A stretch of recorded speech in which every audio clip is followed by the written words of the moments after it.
Daily English practice. Conversation. Look, there's a small tea stall over there. Should we grab a quick cup before the train arrives? Look, there's a small tea stall over there. Should we grab a quick cup before the train arrives? அங்கே பாருங்கள், ஒரு சிறிய tea கடை இருக்கிறது. ரயில் வருவதற்கு முன் ஒரு cup tea குடிக்கலாமா? Definitely. A hot cup of tea sounds perfect for this chilly weather. Definitely.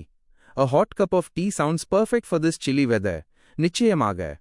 இந்த குளிர்ச்சியான வானிலைக்கு ஒரு சூடான தேநீர் அருமையாக இருக்கும். Wait, the announcement is being made now. Let's listen closely. Wait, the announcement is being made now. Let's listen closely. நில்லுங்கள், இப்போதே அறிவிப்பு செய்கிறார்கள். கவனமாக கேட்கலாம். It seems the Chennai Express is now arriving on platform number 3 as scheduled. It seems the Chennai Express is now arriving on platform number 3 as scheduled. Chennai express திட்டமிட்டபடி platform எண் 3இல் வந்து கொண்டிருக்கிறது.